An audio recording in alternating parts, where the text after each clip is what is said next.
नमस्कार। आज मैं आपको कुरुक्षेत्र के उस मैदान पर ले चल रहा हूँ जहाँ कभी महाभारत का युद्ध लड़ा गया था। यह युद्ध का 10वां दिन था जब अर्जुन ने शिखंडी को आगे करके पितामह भीष्म को बाणों की शैया पर लिटा दिया था। गंगापुत्र भीष्म सरसैया पर लेटे हैं और सूर्य के उत्तरायण होने की प्रतीक्षा कर रहे। जब वह शैया पर लेटे थे तभी उनको एक परिचित सी मीठी वाणी सुनाई देती है। प्रणाम पितामह। भीष्म के सूख चुके ओंठों पर एक सूक्ष्म सी मुस्कुराहट तैर उठी और बोले, आओ देवकी नंदन कृष्ण, स्वागत है तुम्हारा। मैं बहुत देर से तुम्हारा ही स्मरण कर रहा था। कृष्ण बोले, क्या कहूँ पितामह, अब तो यह भी नहीं पूछ सकता कि कैसे हैं आप। भीष्म पितामह चुप रहे। कुछ क्षण बाद बोले, कुछ पूछूं केशव? बड़े अच्छे समय से आए हो। संभवतः शरीर छोड़ने से पूर्व मेरे अनेक भ्रम समाप्त हो जाएंगे। कृष्ण बोले, कहिए ना पितामह। भीष्म पितामह ने कहा, एक बात बताओ केशव, तुम तो ईश्वर हो ना? कृष्ण ने बीच में ही टोका और कहा, नहीं पितामह, मैं आपका पौत्र हूं, ईश्वर नहीं। भीष्म उस घोर पीड़ा में भी ठहाके लगाकर हंस पड़े और बोले, कृष्ण, मैं अपने जीवन का स्वयं कभी आकलन न कर पाया। संभवतः नहीं जानता कि अच्छा रहा या बुरा, पर अब तो इस तरह से जा रहा हूं कन्हैया, अब तो ठगना छोड़ दो। कृष्ण भीष्म पितामह के थोड़ा और निकट आए और उनका हाथ अपने हाथों में लेते हुए बोले, कहिए पितामह, क्या पूछना चाहते हैं? भीष्म पितामह बोले, एक बात बताओ कन्हैया, इस युद्ध में जो कुछ हुआ क्या वह उचित था? कृष्ण ने कहा, किसकी ओर से पितामह? पांडवों की ओर से या कौरवों की ओर से? भीष्म पितामह ने कहा, कौरवों के कृत्यों पर चर्चा का तो कोई अब अर्थ ही नहीं रहा देवकी नंदन। पर क्या पांडवों की ओर से जो हुआ वो उचित था?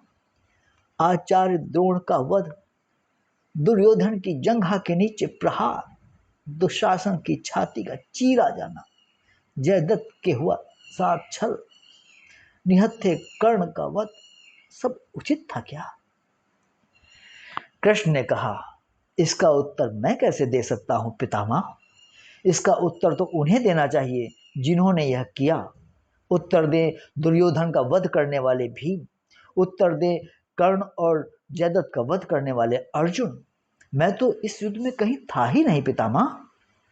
भीष्म पितामह ने कहा, अभी भी छलना नहीं छोड़ोगे कृष्ण?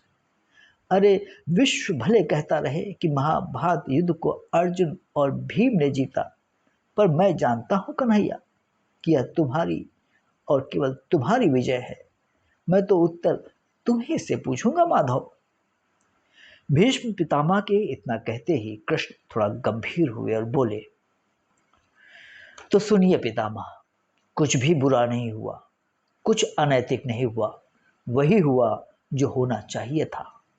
भीष्म पितामह ने कहा, यह तुम कह रहे हो केशव?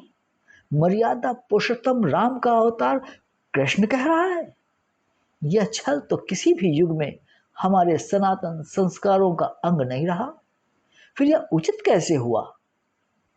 कृष्ण ने कहा, इतिहास से शिक्षा ली जाती है पितामह, पर निर्णय वर्तमान की परिस्थितियों के आधार पर लेना पड़ता है। हर युग अपने तर्कों और अपनी आवश्यकता के आधार पर अपना नायक चुनता है। राम त्रेता युग के नायक थे, मेरे भाग में द्वापर आया। हम दोनों का निर्णय एक साथ नहीं हो सकता है पितामह। भीष्म पितामह ने कहा, मैं कुछ समझा नहीं माधव। कृष्ण ने कहा, पितामह, राम और कृष्ण की परिस्थितियों में बहुत अंतर है। राम के युग में खलनायक भी रावण जैसा शिवभक्त होता था। तब रावण जैसी नकारात्मक शक्ति के परिवार में भी विभीषण जैसा संत हुआ करते थे। तब बाली जैसे खलनायक के परिवार में भी तारा जैसी विदुषी स्त्रियां और अंगद जैसे सज्जन पुत्र होते थे। पर उस युग में खलनायक भी धर्म का ज्ञान रखता था, किंतु मेरे युग में कंस, जरासंध, दुर्योधन, दुशासन, शकुनी, जयद्रथ जैसे घोर पापी आए।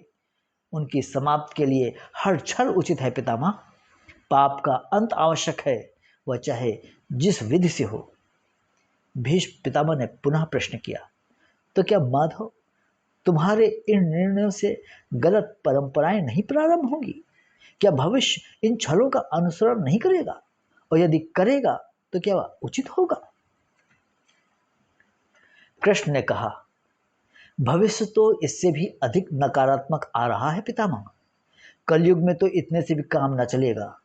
वहां मनुष्य को कृष्ण से भी अधिक कठोर होना होगा, नहीं तो धर्म समाप्त हो जाएगा। जब क्रूर और अनैतिक शक्तियां सत्य और धर्म का समूल नाश करने के लिए आक्रमण कर रही हों, तो नैतिकता अर्थविहीन हो जाती है पितामह। तब महत्वपूर्ण होती है विजय, केवल विजय, और भविष्य को यही सीखना होगा। भीष्म पितामह ने पुनः पूछा, क्या धर्म का भी नाश हो सकता है? और यदि धर्म का नाश होना ही है तो क्या मनुष्य इसे रोक सकता है? कृष्ण ने कहा, सब कुछ ईश्वर के भरोसे छोड़कर बैठना मूर्खता है। ईश्वर स्वयं कुछ नहीं करता, केवल मार्गदर्शन करता है। सब मनुष्य को स्वयं ही करना पड़ता है। आप भी मुझे ईश्वर कहते हैं ना पितामह? तो बताइए पितामह, मैंने स्वयं इस युद्ध में कुछ किया क्या? सब पांडवों को ही करना पड़ा ना? यही प्रकृति का संविधान है। युद्ध के प्रथम दिन यही तो कहा था मैंने अर्जुन से। यही परम सत्य है। कृष्ण की बातों को सुनकर भीष्म पितामह संतुष्ट लग रहे थे। अब धीरे धीरे उनकी आंखें बंद होने लगीं। उन्होंने कहा, चलो कृष्ण, इस धरा पर अंतिम रात्रि है। कल संभवतः चले जाना होगा। अपने इस अभागे भक्त पर कृपा करना कृष्ण। कृष्ण ने मन ही मन कुछ कहा और भीष्म पितामह को प्रणाम कर लौट चले। पर उस युद्ध भूमि के उस डरावने अंधकार में भविष्य के जीवन का सबसे बड़ा सूत्र मिल चुका था। जब अनैतिकता और क्रूर शक्तियां सत्य और धर्म का विनाश करने के लिए आक्रमण कर रही हों, तो नैतिकता का पाठ आत्मघाती होता है। ईश्वर स्वयं कुछ नहीं करते, केवल राह दिखाते हैं। करना तो मनुष्य को ही पड़ता है। धन्यवाद।